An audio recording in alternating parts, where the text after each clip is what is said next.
Durante as décadas dos 70 e dos 80, produciuse en Galicia o brote epidémico de meningite máis grande e longo de toda a Europa occidental, que afectou a miles de nenos, matou a moitos e colapsou os servizos de pediatría dos hospitais da nosa comunidade. Neste documental exploramos como esta enfermidade afectou á comarca, pero tamén destacaremos a forza e a resistencia do pobo galego en tempos difíciles. Bueno, la meningitis en Galicia en particular ha sido una zona hiperendémica que ha sufrido a lo largo de su historia diferentes brotes importantes y por tanto forma parte casi consustancial a la historia de los gallegos. Realmente todos tenemos una experiencia personal o familiar a ese respecto y eso hace que haya una sensibilidad especial en la población gallega. Es muy habitual que una madre o un padre que llegan a urgencias con su hijo, lo primero que quieran descartar es si tiene una meningitis. Mi visión por parte de mi maestro, mi tío José María, que él sí, aparte de ejercer como pediatra, le tocó vivir desde un punto de vista asistencial pues toda la época hiperendémica, epidémica de la meningitis, ¿no?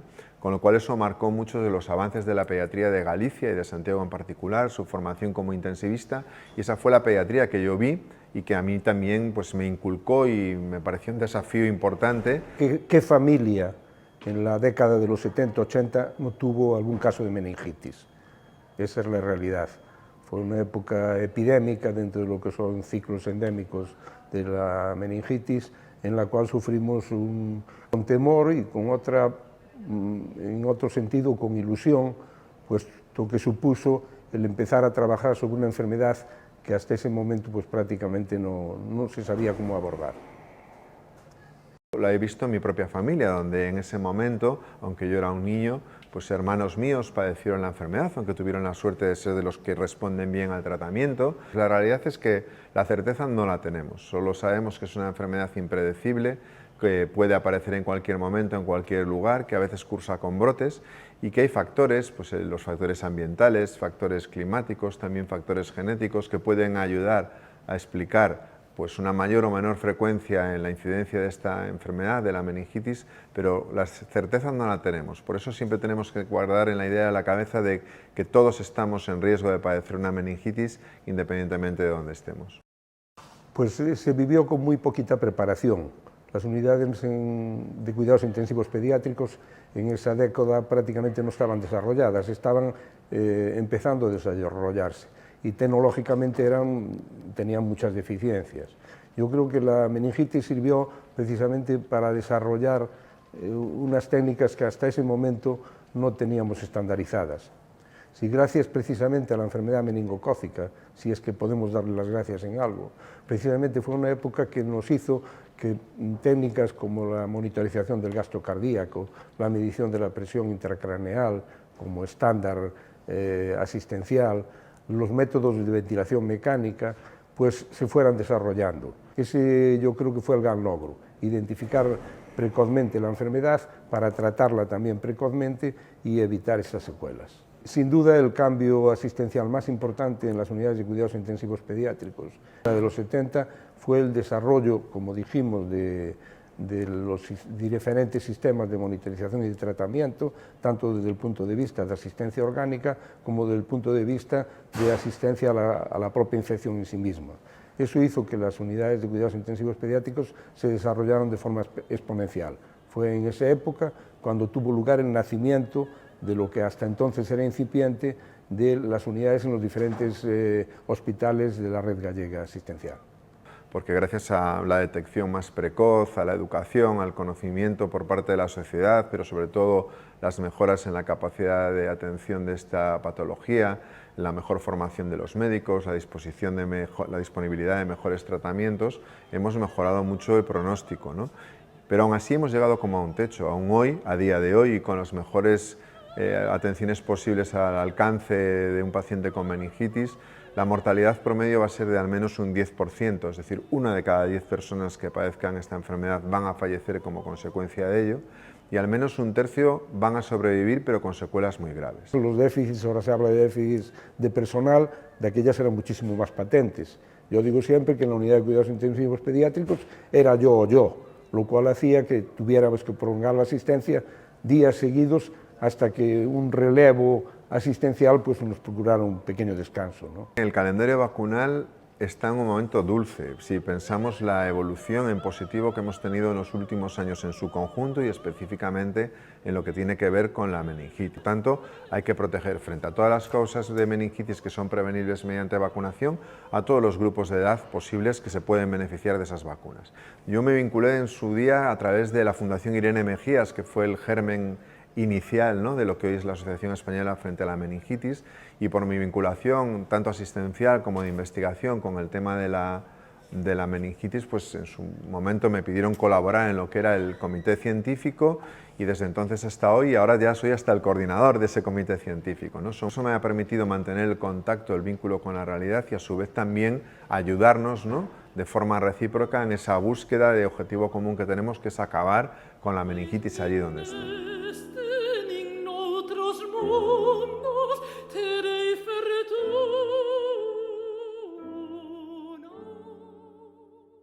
Muy poquito antes de que yo naciera, y hablo del año 46, un hermano mío falleció de meningitis. Mis padres, que un niño de 7 años en el año 46 falleciera de meningitis, pues fue un drama en la familia, ¿no? Hace no mucho tiempo, una persona, el familiar, un padre de alguien de los que trabaja en mi entorno y trabaja conmigo, falleció, muy mayor, falleció de meningitis.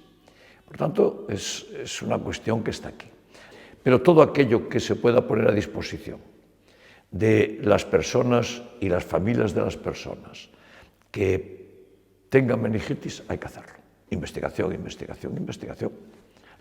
Toda mi cooperación, toda mi solidaridad y todo mi apoyo como Abel Caballero y como alcalde de una ciudad de 300.000 habitantes, que pueda haber gente que padezca esta enfermedad, y a mí me gustaría que se pudiera arreglar siempre.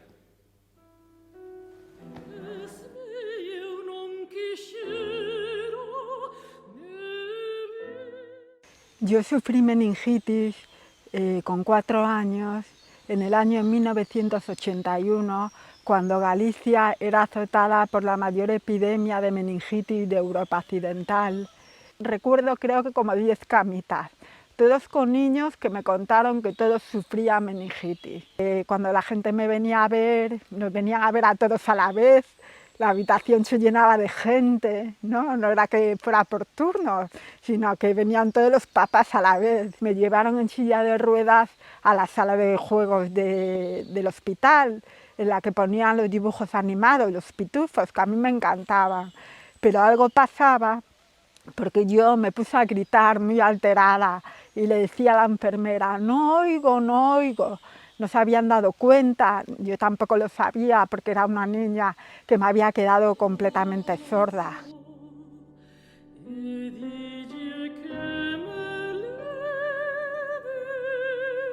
Y Cristina fue una suerte que yo en aquel momento llegué, era un lunes, llegué allí y me dijo su madre, Rosita, mira, la Cristinilla está muy mala. Dije, yo está mal. Dije, bueno, voy a ir arriba. La llamé, estaba en la camita virada hacia el ventanal. Y yo le dije, Cris, Cris. Ella ya no me hizo caso, aquello ya me pareció raro. Dijo, ya ves si va a tener meningitis. Llegué arriba, lo primero que hice, estaba Belén, su hermana mayor, en la habitación. Le levanté el pijama todo para arriba y ya vi, el cuerpo lo tenía hecho una flor, ya. Ay, Dios mío, dijo, Belén, dile a tu madre que Cristinilla tiene meningitis, que hay que marchar con ella. Y lo de mi hijo ya también fue una suerte, que el médico me fue la noche, un día a la noche, después fue el otro día por la mañana, después me dijo que iba al mediodía, él seguía igual una fiebre, hasta mi marido y yo le dejamos nuestra cama, porque era ancha, porque andaba cambaluchos en la cama, boom, boom. Y entonces dijo que iba al mediodía y no fue, yo fui a su casa, mi marido y yo, y ¿sabes qué me dijo? Me dijo, bueno, el niño no tiene nada, tú estás pensando que ya tiene meningitis, pues no los tiene. Yo, caray, si me fío de él, gracias que llegué, y me dijo, mira, ya no te doy nada, coges el niño y lo llevas inmediatamente a la residencia, y pudiendo ser a toda pastilla, mi marido conduciendo, yo con un pañuelo. Y llegamos allí, fui yo, que ya estaba así, Ya te digo, por ellos moría, ¿eh?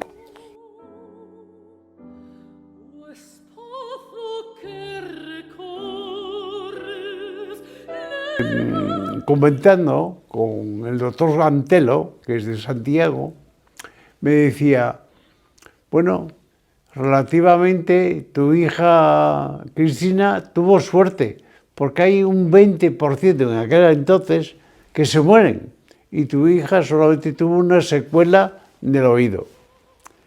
Pues dije, bueno, no se conforma el que no quiera, ¿no? En aquel momento las madres, los padres no podíamos quedarnos con el niño enfermo, no podemos hacer otra cosa.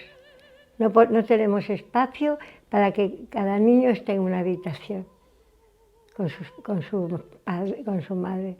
A mí eso me pareció tremendamente duro. ¿Sabes? Quizás fue de las cosas que me quedó más grabada en cuanto al tema de la sanidad pública. Yo traté de luchar para que hubiera una atención sanitaria más humana, que la sanidad fuera más humana, que se preocuparan realmente de la situación psicológica de un niño enfermo.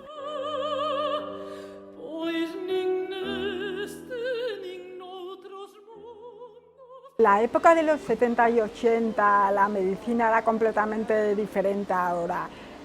Ahí vi ciertas situaciones que hoy en día afortunadamente están solventadas, y es que la intimidad del paciente, hoy en día normalmente un paciente pediátrico está con su mamá, con su papá, en una habitación individual o como mucho de 2 camas. Sí recuerdo alguna enfermera, algún médico cariñoso, pero también recuerdo a lo mejor cierta seriedad y cierta falta de empatía en algunas acciones, ¿no? En aquel momento, con la crisis de meningitis, con tantos niños ingresados, con tantos dramas, pues cambiaron mucho de los protocolos que en aquel momento había en una planta de pediatría.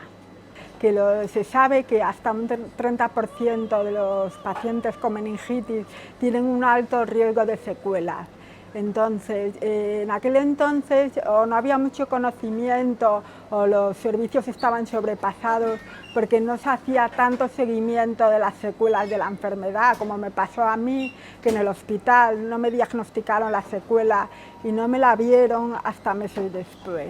Entonces, este tipo de retrasos en el diagnóstico a veces alarga el dolor del paciente y de la familia. É importante lembrar que a meningite non é unha enfermidade do pasado.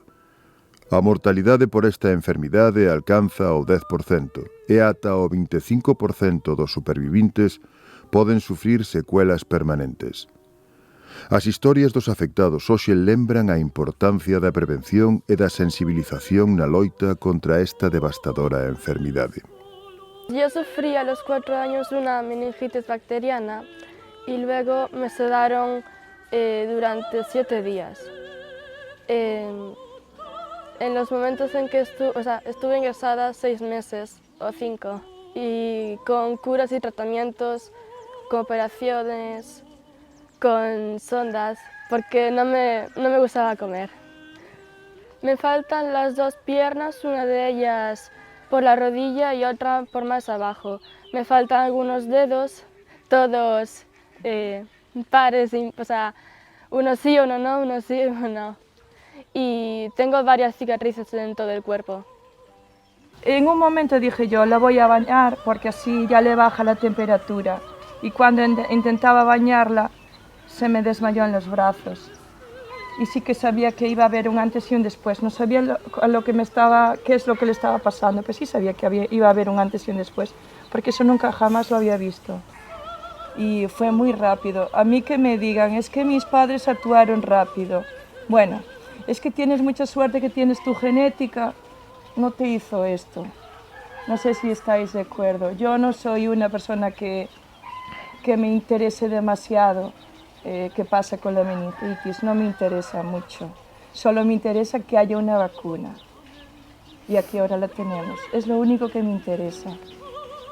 Porque si no hay vacuna, no sabes, ¿eh? Yo me acuerdo que mis padres llamaron a mis tíos para que me recogieran y me cuidaran durante ese tiempo. Y yo recuerdo no ver a mi padre 3 días. Fue duro, sobre todo porque me vi muy solo. Por un momento parecía como que mis padres habían desaparecido y mi hermana había muerto. Siempre intentamos cuidar al que más lo necesita y es cierto que él también lo necesitaba. Yo recuerdo ir para casa cuando iba y me dolía el corazón y no era capaz de dedicarle la atención que él merecía. Atrás no puedo ir y no sé si sería capaz de hacerlo de otra forma. No lo sé, lo dudo. No sería capaz de ser más alegre en aquellos momentos o mostrarme de otra forma. Creo que no era capaz. Yo recuerdos apenas tengo. ¿Qué pasa? Que cuando te pasa una cosa como estas, pues empiezas a preguntar y a tener información, y lo que nos cuentan es que esta enfermedad, pues antiguamente tenía otro nombre, que era una meningitis fulminante, debido al elevado número de niños y de gente que moría a causa de esta enfermedad. A la asociación la conocimos estando ingresada, Vicky ya estaba en planta y se nos presentó, creo que se pusieron en contacto con Isaac y vinieron a visitarnos. Cristina estuvo siempre bastante pendiente de nosotros. Bueno, fue confortable saber que había alguien que estaba ahí además de los médicos. Fue confortable, la verdad, y aún es ahora.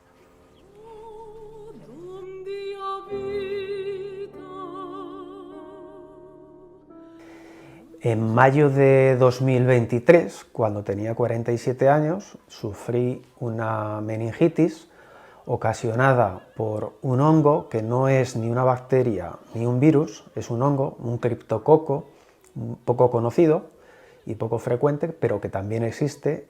Mis secuelas, la más evidente es la pérdida visual, con todo lo que ello supone. Además de la pérdida visual hay otras que tienen que ver con el equilibrio, con la poca fuerza, problemas con la memoria y la concentración, afectación también a la sensibilidad del gusto y del olfato y las pérdidas auditivas. Lo asocias con una enfermedad más antigua, más del pasado, como que es algo que ya hemos superado. Y la prueba está en que eso no es cierto, y la prueba soy yo.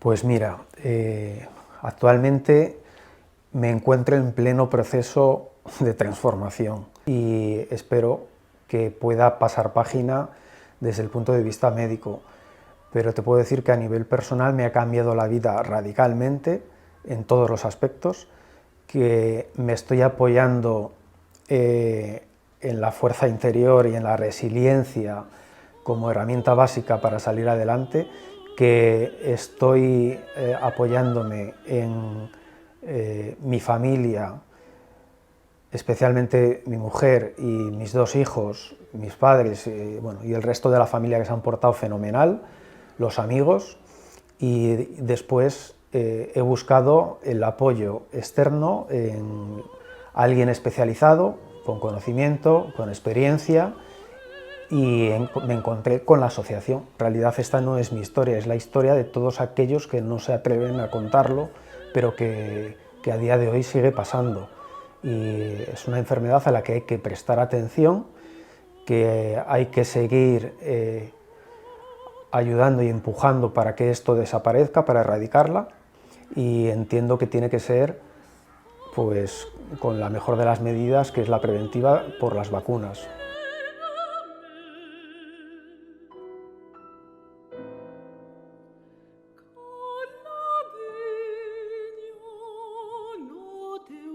En la Xunta de Galicia creemos mucho en la prevención y en la vacunación. Hemos sido en algún momento líderes a nivel mundial de algunas vacunas. Estamos apostando decididamente por la vacunación, todos los que nacen, y poner dosis de recuerdo, hacer campañas de recaptación. A veces cuesta que algunos padres se den cuenta de la importancia de vacunar a sus hijos frente a la meningitis, pues intentamos casi perseguirlos para que los vacunen, no se van a arrepentir seguro. Los adultos también, ¿no?